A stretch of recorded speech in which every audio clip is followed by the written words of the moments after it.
Welcome to the UpBeet Gardener. I'm Marion Owen. Spring gardening in Alaska is full of surprises.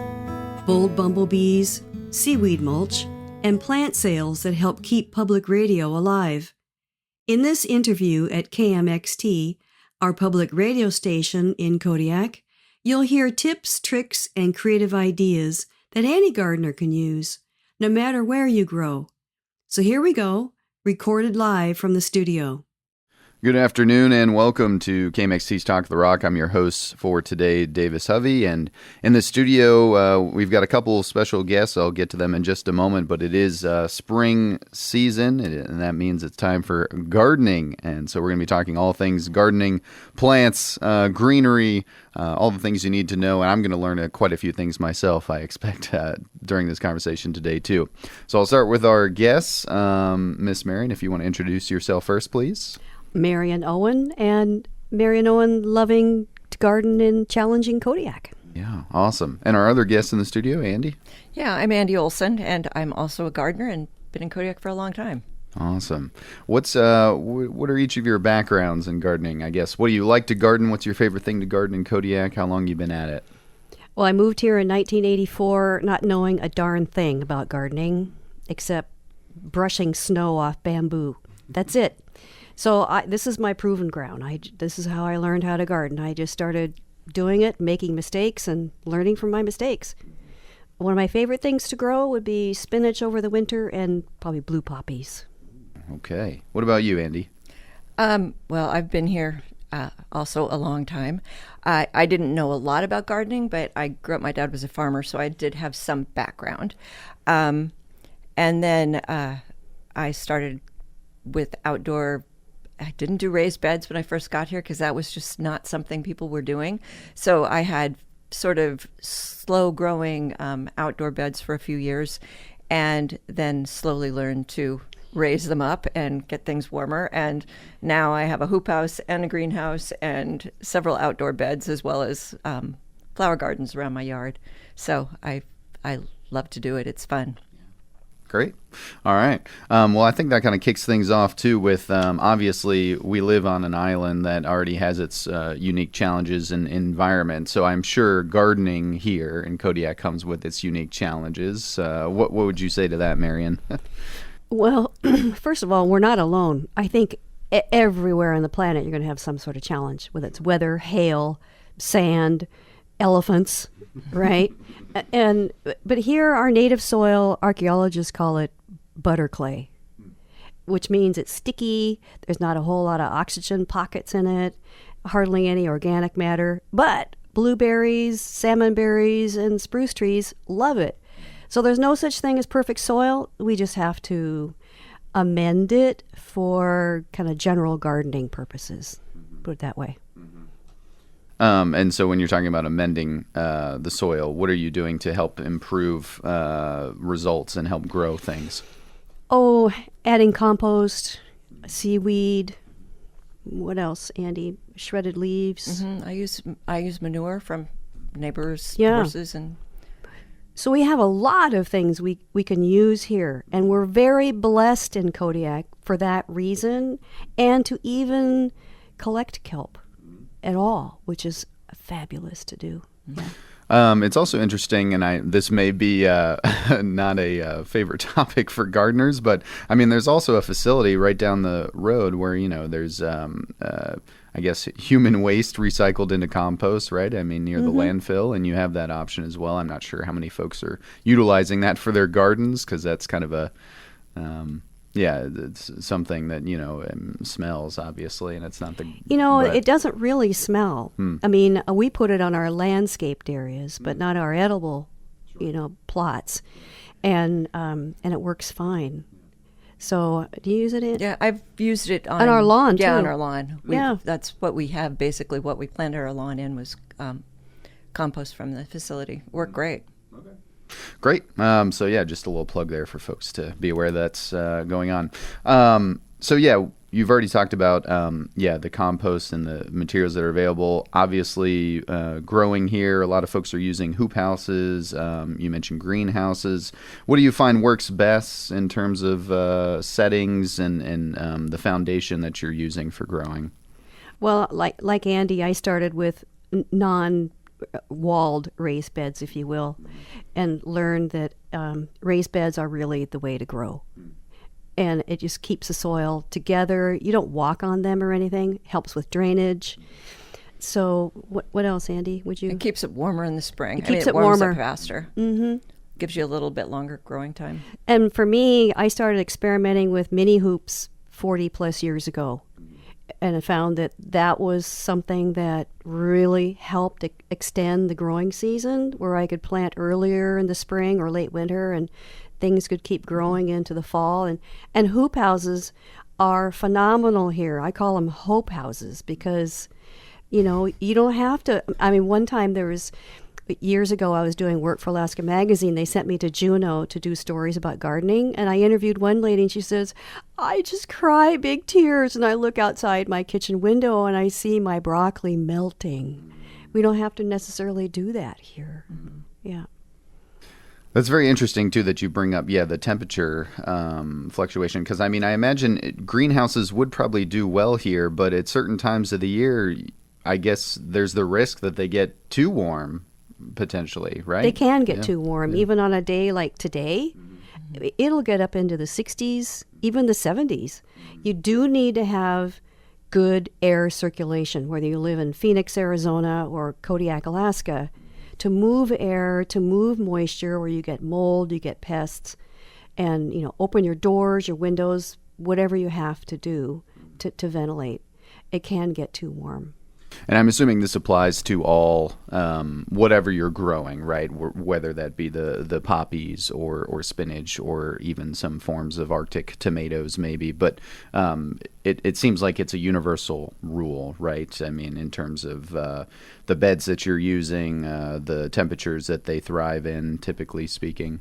Mm-hmm. Yeah, I think if you're going to have a greenhouse or a hoop house, you are responsible. It's like having your own little biosphere. You just can't seal up the plants and then leave for a few weeks. It doesn't work that way. It's like a pet or a child. You've got to monitor it. Yeah. There's things you can do. Like there are ways to open windows and close doors that are temperature regulated without needing electricity. And I actually have those on my hoop house. So if it gets too warm, these little cylinders that are filled with beeswax expand and they just pop open the windows. And then when it cools, they contract and the windows will close.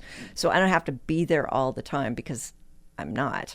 And so that helps a lot. And then having box fans or some kind of fans going pretty much 24 hours a day really does help with circulation.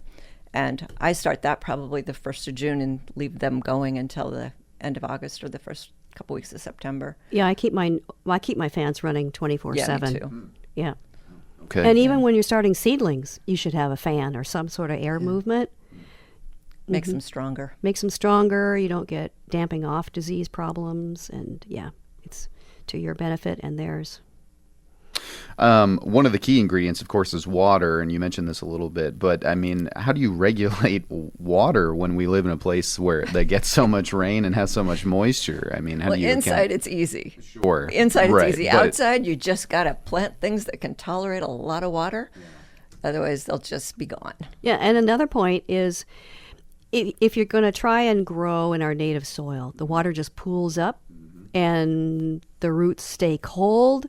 But if you have more of an organic soil that drains well, because the thing is, 50% of soil is air and water. And those are the highways where nutrients, travel through and around the roots. And if you've got icky, sticky soil, the plants are just going to look at you and just thumb their nose and say, I ain't going to do it. Yeah, they turn purple and die. Mm-hmm. So what is successful then growing outdoors, in raised beds or not, but just outdoors in the elements? What have you had success growing? Let's see. Last year, somebody gave me some purple poppy seedlings, are seeds from, I think maybe Heather. Was it Heather Johnson? Yeah, Heather maybe? Johnson. Yeah. And I just scattered those, and I had purple poppies everywhere. It was quite exciting. They're much bigger than I thought they were going to be. They were going to be delicate little things. They were just like these great, big, beautiful poppies. Really resilient. Yeah, really resilient. And I grow Iceland poppies, and I do that for the reason that they're one of the earliest things to bloom in the spring, and the bumblebees and other pollinators go right to them. And we'll have a lot of those at the plant sale, which is great. But we can do a lot of veggies here. You know, carrots, onions, potatoes, kale, all the broccoli-type veggies. In fact, a number of years ago, Renee Shepard came to visit. She's of Renee's Garden. She has a seed company in California. And we served a fresh a fresh kale salad. And she says, is this kale like just picked? I said, uh-huh. She says, we could not eat this fresh down in California. It'd be too tough and too bitter and too strong. Mm-hmm. She said, wow, you guys are so lucky. Kale likes cool temperatures. Yeah. Mm-hmm. You mentioned, a bunch of the other vegetables. I mean, how do some root vegetables do well here then, it sounds like? Absolutely. Oh, yeah. Okay. Like, I grew amazing rutabagas. Okay. Turnips. Beets, radishes, potatoes, a lot of them. Mm-hmm. And what's sort of the timing? I know that can fluctuate, of course, from year to year, but I mean, when would you typically start planting your seedlings for, let's say, for vegetables specifically? Well, if you're going for, say, onions, which take a longer time, you can start those as early as February indoors. The bulk of the vegetables, I think, like your broccoli and lettuces, and that's about 6 weeks or so before you plant them outside. So just think backwards. That's the trick. It's ask yourself, when do you plan on setting your seedlings outside? And that depends on if you have protection for them, like mini hoops, or not. If you do have mini hoops, or you're putting them in your greenhouse or hoop house, you can back that way up. So you can start them pretty early. I actually will put my broccoli seedlings in like now, and they probably got started, 4 or 5 weeks ago. Mm-hmm. They're not very big, but they're big enough to go outside. And they'll be under a hoop for kind of an open hoop for a couple of weeks just to protect them when they're little. But at the same time, I will also plant seeds. So I'll put broccoli seedlings and then I'll put broccoli seeds in as well. And that way my harvest goes quite a bit longer. Instead of just having one set of plants, I'll get a good harvest like the end of July, and then I'll have another bunch coming up a few weeks later. That way it just extends what you can put away. It's a really great way, and I know when I first started growing here, I just thought it was one and done. One set of lettuce and one planting of broccoli, but it's not. You can hopscotch like that. And I grow like 2, sometimes 3 crops of carrots, so they're staggered, is what I'm trying to say. And it's wonderful because carrots can go way into cold temperatures as a root crop. In terms of the conditions for starting, though, I mean, like this April, for example, may have been a little strange. How did you kind of factor in like the weather and conditions from this April for starting growing? Same. Yeah. I didn't change anything because I don't know about you, but my crystal ball isn't that clean. Sure. So I just keep on keeping on, and the weather can change, as you know, at the drop of a hat. So I just kept my old regular schedule. Now setting them out, I'm a little later this year because of the soil temperature is a little cooler. So, but I started my seedlings at the same time. Did you, Andy, too? Yeah, pretty much. Same. Mm-hmm. So even with the factor of like later snow coming all of a sudden, and snow's not that bad. It doesn't matter. Okay. Freezing, like deep freezes, that's a challenge. But snow, not. Okay. Yeah, snow's kind of an insulator. Yeah, it's like a little quilt. So it's not so bad. Okay. All right. Good to know. I'm learning lots of things already. If you're just tuning in, this is KMXT's Talk of the Rock. We're halfway through a conversation here with our guests today, Andy Olson and Marion Owen, talking about all things spring gardening, all things gardening in general, I guess, not just spring, but it is spring gardening time, and we've got our plant sale coming up. We're going to talk a little bit about that in a bit. But first, I guess just generally speaking, what are some good tips that you would recommend for green thumbs? I mean, I myself probably don't have much luck growing. I don't know if I want to really commit to tending to things outside and trying to protect them. I don't have hoop houses. I haven't constructed a greenhouse. I'm just maybe thinking about starting with something small. What are your recommendations? If you want to start small, start with something you like to eat, and maybe do a container, just something small. It's great, and then and keep it. If you don't have a garden, but you have a container, keep it close, accessible. Otherwise it's out of sight, out of mind. And so maybe pick 3 things you like to eat. You just give them a try. If you have the will, if you really want to do it, it'll happen. If you're kind of laissez-faire, like, then it's not going to really work. You got to tend it, yeah. But the benefits are huge. I mean, just getting food here. 98% of what we eat in Kodiak is probably shipped in. Right. So why not? Yeah. One really easy thing to grow is potatoes. And you don't have to worry about them. You just, you can put them in a container, you plant them deep, keep putting a little bit of soil over the top of them, and you get potatoes. It's kind of just fun. It's really fun. They know what they're doing, and you don't have to worry about it. And if they get water, fine. If they get a little dry, they'll survive. So yeah, I started one of my sons on starting potatoes quite a few years ago, and he was not a gardener. Now he gets about 300 pounds a year. Oh my, okay. So it is, yeah. And kids love it. Yeah. It's a treasure hunt, like an Easter egg hunt, to get those potatoes. Right. It's so fun. Yeah. And I know there's quite a few varieties of potatoes that can grow here, right? There are every variety of potato, and there are thousands of varieties of potato. You can pick your color, your shape, how you want to cook them. Yeah. Absolutely. And they're all here in the stores, so. Right. Okay. Well, maybe I'll start there then. That sounds great. Earlier, you were mentioning the importance of poppies, Marion. You were talking about how you get those poppies out sooner at the beginning of the season, and then those bring in more pollinators, our bees, of course. And we have a ton of species of bumblebees in Alaska. I didn't know this. There are 22 species of bumblebees in Alaska, which is quite impressive. What's your relationship with bumblebees in your own garden, and could you kind of talk more about the importance of those pollinators? Bumblebees, I've got 8 bumblebee nesting boxes out in my garden, and I just this morning set out a little bit of sugar water for a bumblebee nest. I found a hole that there was a bumblebee going in and out of a hole between the deck boards near our wood pile. Mm-hmm. So I asked Marty, grab a piece of chalk, put a big arrow there, and do not disturb this area. So I love photographing them. I think we probably here in Kodiak have probably maybe 6 or 8 species that visit here, and they're important for our salmonberries. And it's not just bumblebees; it's syrphid flies, flies in general. Flies. Mm-hmm. It's critical. They're really critical to our survival. Our pollinators in general, yeah. Andy, did you have anything to add to that about pollinators? They've been in and out of my hoop house now for a couple of weeks. And since I've been growing plants for the plant sale, I've had lots of flowers, and they have been really happy.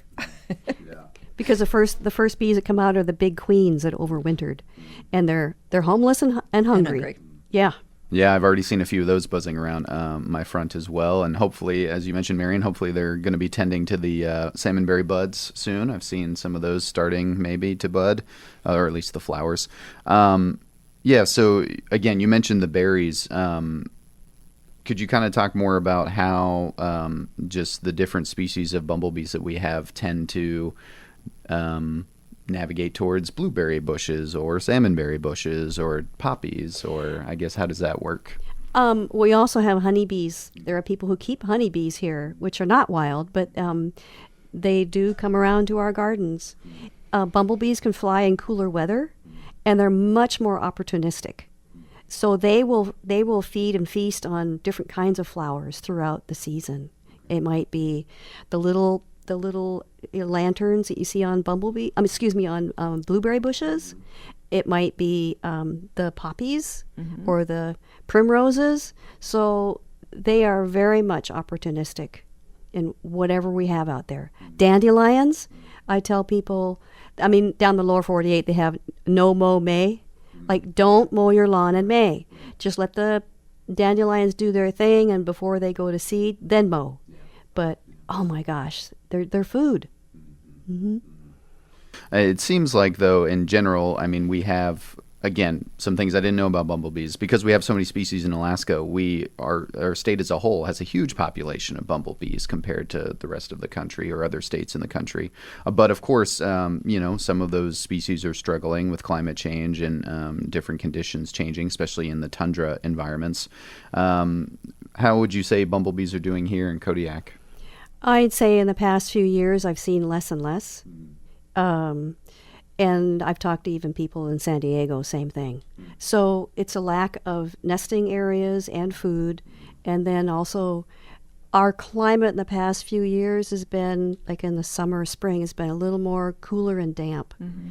I think we can thank El Nino and La Nina. And so I think next year I'm going to change up a little bit. I think what I'm going to do next year to ensure that I have more poppies available when they're emerging, I'm actually going to grow some poppies in my greenhouse in pots and set them outside.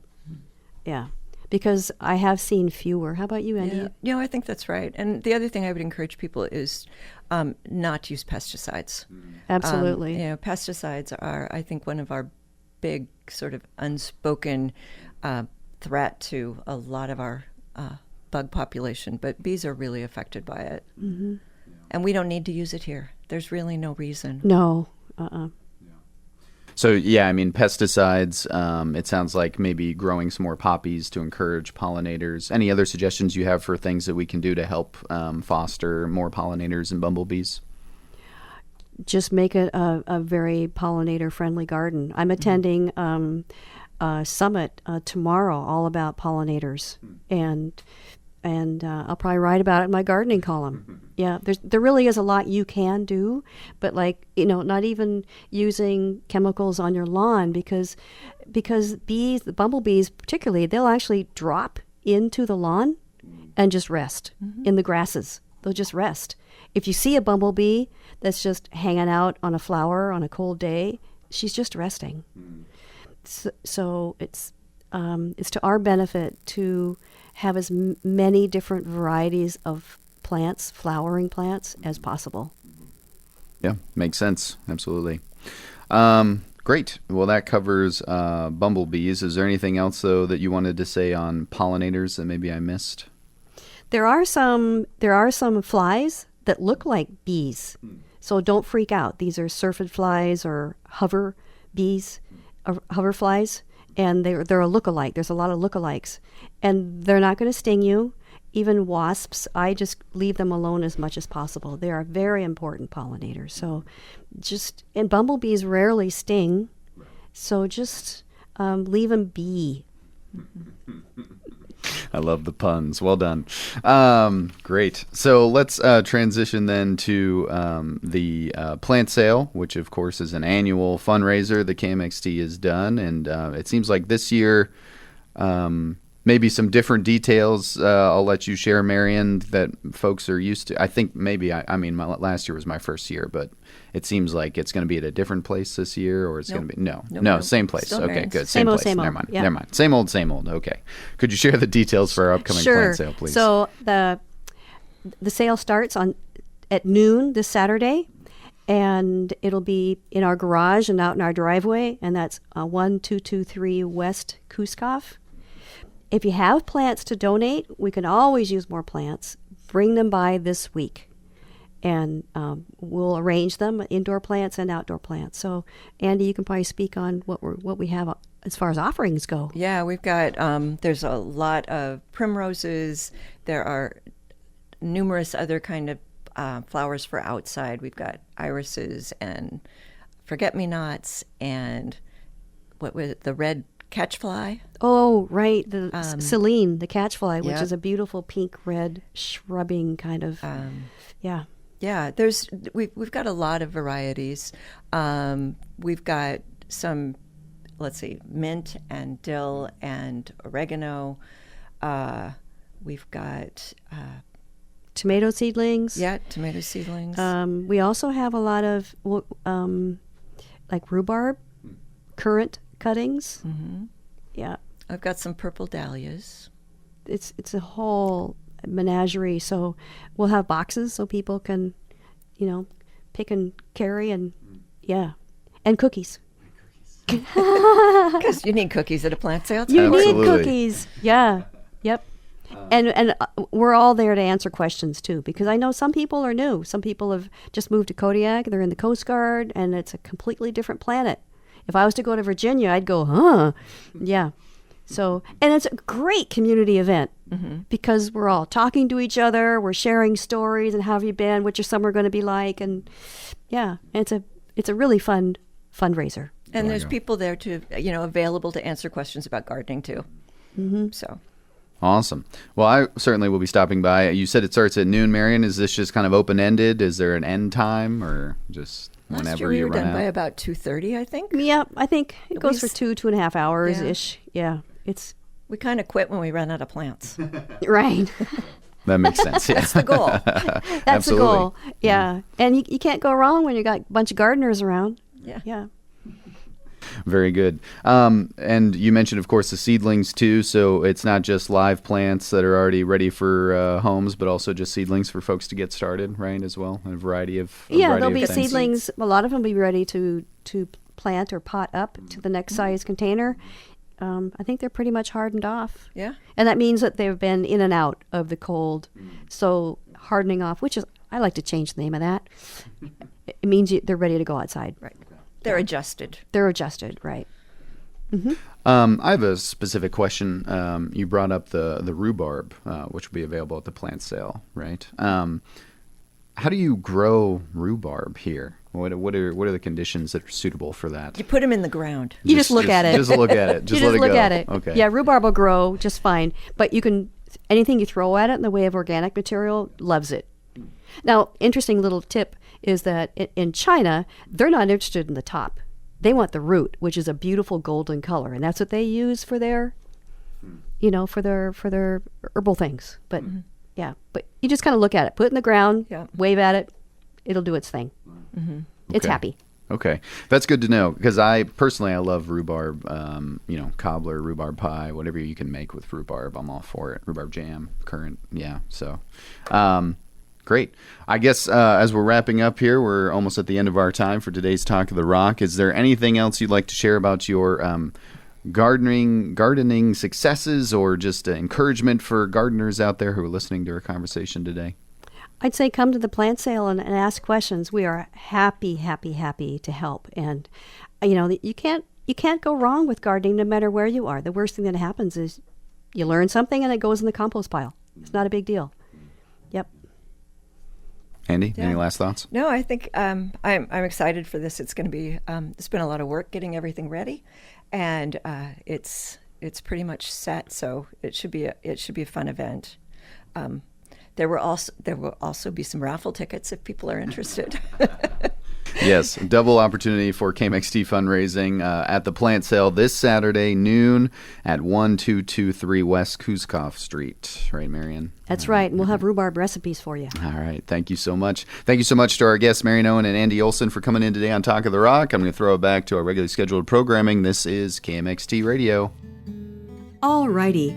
Now you've seen how both serious and silly gardeners can be, even at the top of the world. If you enjoyed this interview, don't forget to share it with a fellow garden lover.